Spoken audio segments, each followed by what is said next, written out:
Trained. Got some new, marvelous new works I've been adding. Here's what I'm working on with red. Still in the process. I'll try to get this dude wrapped up today. See, the thing is, you know, studying Red's stuff. What Red does is, he's got that white paint under, and then he gets this mud, he must mix it with something, and he kind of smears it and does having more concentrated tones here, and then just sort of smears it out. And just like if you do watercolor, or you're doing kind of like, I used to paint a lot with just turpentine and linseed oil. I used to use liquid a lot. And liquid is like it's some good shit. That liquid stuff it's like painting with water. But you know, one of the good things about that is if you want to have tonalities, you know, but you always want to have a complete pictorial tonal look to it. That's one of the good things about what he's doing, because you can take a board, put white paint over it, let it dry, and then use the crevices and the brush work from how you painted it with the white, and just take some kind of like if you put ink on it, and then you just start taking some tissue and rubbing the ink off. And that's how you get this. You can get a tonality to it. Just matter how you work into it. And he uses a lot of pencil work, and he also uses the mud stuff, and he's playing around with it. And I'm more of a painter's painter, because when you do with paint, it's real easy to muddy it up fast, because it starts interacting with each other. So you can't be doing tonality. You can't be, if you're gonna do a tone stuff, you gotta let it coldly dry, and then you have to hit it with glazes, and then even that stuff, because then you can really darken it down. I don't do that much anymore. I don't do tonalities.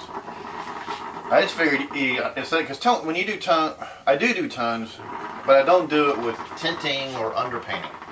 I just do it with trying to do color matching a little bit. You know, that's what I'm kind of lazy, so I don't really do that. It's my coffee maker making that noise.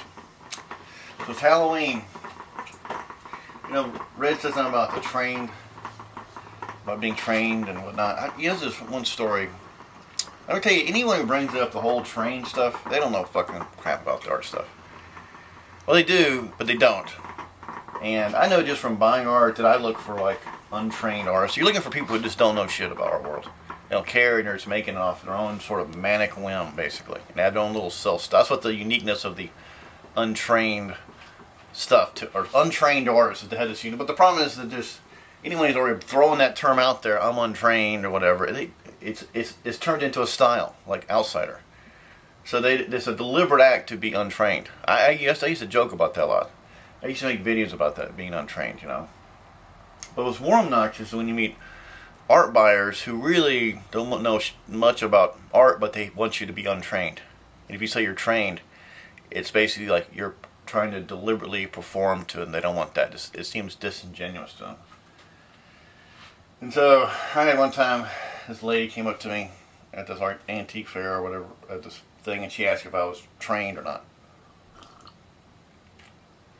I was in my full-blown Chicken George retard antics, and I said, you know, and then I stopped and I just said, you know, I just didn't like her. I just thought, you know, why am I letting this woman like get the ed, like sit in judgment of me, you know? So then I just started just lecturing her about she didn't know what the hell trained was, you know.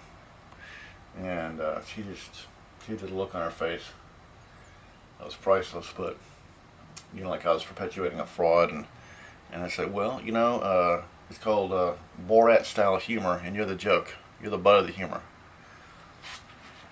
That's all I liked about a lot of stuff. I like about acting like a lunatic sometimes. You know, it's all these things about trained and fakery and you know, I don't know, maybe it's the '60s generation who created this. I was talking to somebody about being phony, and I said, what does that mean, phony? Like you're pretending to be something you're not? You know, it's like, who cares? You know, I mean, in this age, there's some kind of phony barometer, you know, like, what does that mean? You know, so I just don't, you know, I don't understand it. And so I thought, in the art world in particular, because it's like calling actors phony. Well, duh, you know, like in painting, it's the same sort of thing, you know, you're basically creating objects, you know. And anyone who would actually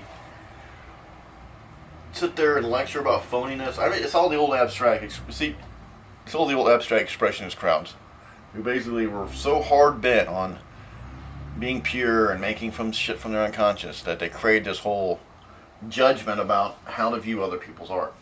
And if you're after money, or if you're after being, even if you, I mean, I had some guys who hardcore about that this fact that they would have to take photographs of their work, because that meant you had to have some business. That meant that you were too much in the real world. Your shit was so far out there and so esoteric that it couldn't be pinned down by even calling it a word. You know, that's how severe that the abstract expressionist crowd sort of went, and it morphed into all these hippies, and you know, it's really bad art. Basically, came down to it. Well, there's a whole subculture to it, you know, or there's a whole, I won't say subculture, there's a whole fad to that thing. I don't think it exists much anymore, but I think it evolved into the folk art community, and people buying art, and they wanted to find some genuinely untrained, you know all the stereotypes, but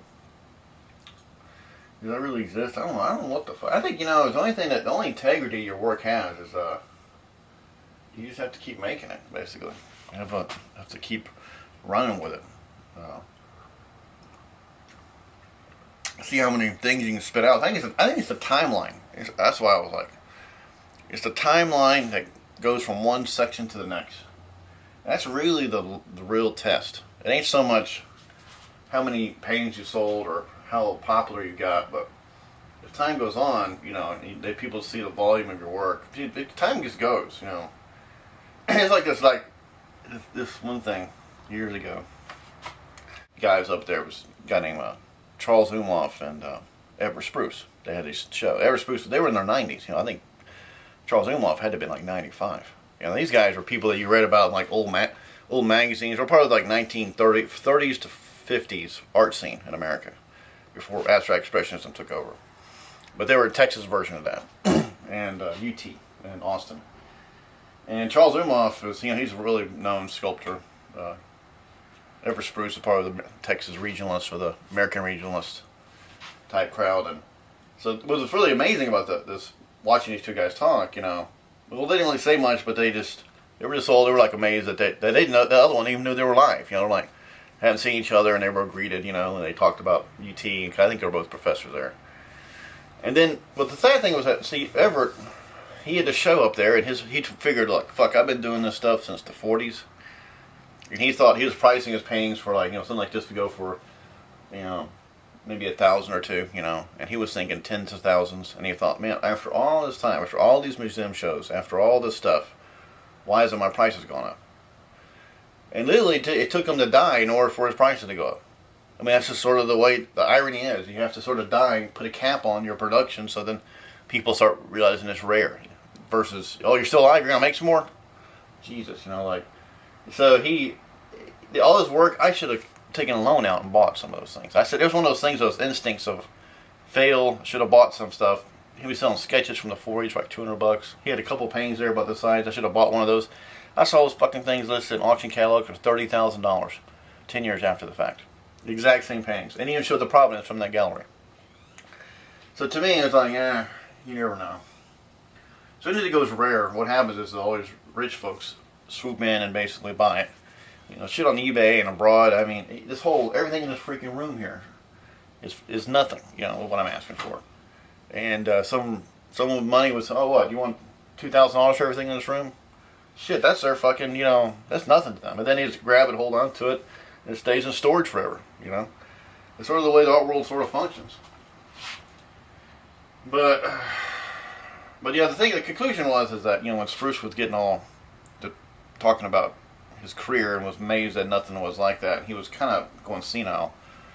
And I thought, see, George, this is what it is. You could still, no matter how hard you think you're trying, how great you rise, a decade could go by and you may forget it ever happened. I mean, it never even existed. I can imagine him thinking back into the time in the 40s and 50s. Does he even know what that happened? Or do you remember it? See, everything you think is powerful and dramatic now, 20 years from now, I think it'll make no big deal. Like, I still think, familiarity-wise, I always think the 80s are my, like, late 80s are part of my scene. Well, but I realize that, so if I talk to some guy, he's 21 years old, and he's a painting student, he comes to me and talks to me about what he's doing, I talk about the 80s, that's like me talking to someone about the 60s, or the 50s, that's that's an era I'm not familiar with. So time just goes on, and so